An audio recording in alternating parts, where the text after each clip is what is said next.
De verdeling van de ministersposten is bekend. De grootste partij, D66, krijgt 7 ministers. De VVD 6 en het CDA 5. Simpel, snapt iedereen. Is niet ingewikkeld. Maar ik keek op de website van de NOS en die dachten... dat moet in een cirkeldiagram. Oké. Prima.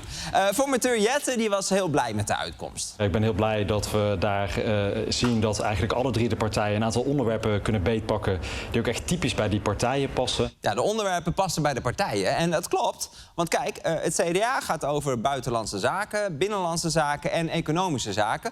Vooral veel fatsoenlijke zaken. Terwijl de VVD die krijgt alleen maar coole dingen. Hier, wapens, geld, auto's en sport. Klinkt als een politieke midlife crisis. Nu nog een staatssecretaris van cabrio's en een jongere vriendin. Dylan Jessicus wordt minister van Defensie. Dus je weet nu al wie er straks als eerste Nederlander wordt uitgezonden naar het front in Oekraïne. Sterkte, Douwe Bob, sterkte. D66 dan, die krijgen onderwijs, klimaat en wonen en sociale zaken. Waarschijnlijk gaat die naar Hans Veilbrief. En dat is wel een pittige job. Nou, dat is een hele zware post, een van de zwaarste. Ik wou net zeggen. Het is echt een ministerie waar je heel veel moet doen. De ministers van Zorg en Sociale Zekerheid... die krijgen de meeste demonstranten op het Malieveld en in Amsterdam. Dus ja, waar ruimt die naam op? Dus Veilbrief, denk dief. Dus Veilbrief is een onhandige achternaam omdat het ruimt op dief. En daar kunnen demonstranten dan makkelijk spandoeken van maken. Beetje vergezocht, toch? En dan valt Veilbrief nog best wel mee. Ik bedoel, het CDA heeft Harmen Krul. Ik zie het spandoek al voor me, toch? Harmen Krul, je bent een onbenul. Wat onbenul? Wat zeiden jullie dan? Wat? Nou, de VVD heeft Anoushka Schut. Is gewoon niet handig. Dat is niet handig. Of wat dacht je van mevrouw Liese Kuilen-Beringmeijer? Dat is gewoon vragen om problemen. Nou, we houden de formatie in de gaten, maar we gaan verder met koningin Maxima, want die is begonnen aan een nieuwe uitdaging. Koningin Maxima krijgt er een baan bij. Ze wordt reservist in het Nederlandse leger. De RVD heeft deze beelden vrijgegeven van koningin Maxima in haar legeroutfit.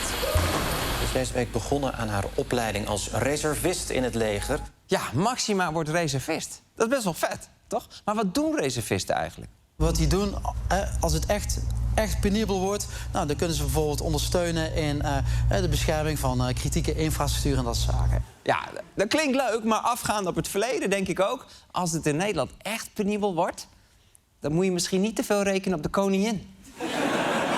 Maar goed. Reservisten die kunnen dus ondersteunen bij een oorlog of een ramp... en ze kunnen ook worden ingezet bij evenementen zoals Prinsjesdag. Dat wordt nog wat straks. Hè? Jullie gaan hem niet uitlachen. Jullie gaan hem niet uitlachen, hoor je mij? Pas erop. Het lijkt me ook wel een beetje raar voor Amalia. Want Amalia die is ook net begonnen in het leger. Dan heb je eindelijk iets leuks voor jezelf gevonden... gaat een van je ouders hetzelfde doen. Zo vervelend. Ik heb ook zo'n hekel aan die talkshow van mijn vader, Papa Lubach. Bij Omroep Max. Niet cool, pap. Niet cool. Maar goed, dit is natuurlijk wel geweldig. Hè? Dat we gewoon een koningshuis hebben dat voorop gaat in de strijd. En op al die foto's zie je dat ze het ook gewoon echt heel leuk vindt. Maar waar je dat nog beter ziet, dat is op haar bodycam-beelden. Want die heeft de RVD ook vrijgegeven. En dan zie je gewoon dat Maxima echt haar passie heeft gevonden.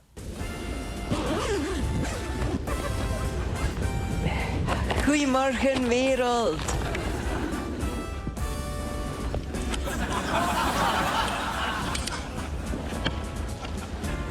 Dit is zo leuk. Dit is zo leuk. Niemand kan mij zien straks. Hey, ben ik al onzichtbaar? 1 en 2. Kom op, soldaten. 3. Ik heb nu al een record van Alexander gebroken. Dit is zo leuk. Weet iemand hoe laat gaan wij lunchen? Wat? Viva la revolution!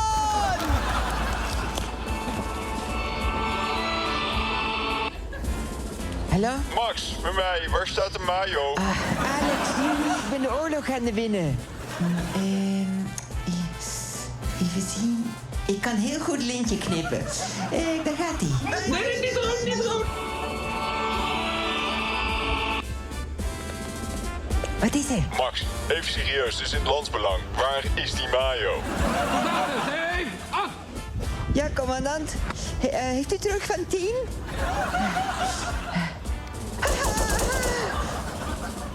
Hallo? Hallo, mevrouw? Alles goed daar? Ja, hier is niks. Ik denk gewoon iemand uit het vliegtuig gevallen. Amalia, je bent die broodjes vergeten. Je broodjes, Amalia. Ben je nou eindelijk klaar met al die gekkigheid, Max? Als het misgaat, gaan we toch gewoon weer naar Engeland? Alex, nee, ik wil niet meer koningin. Nooit meer koekhappen. Ik moet knallen.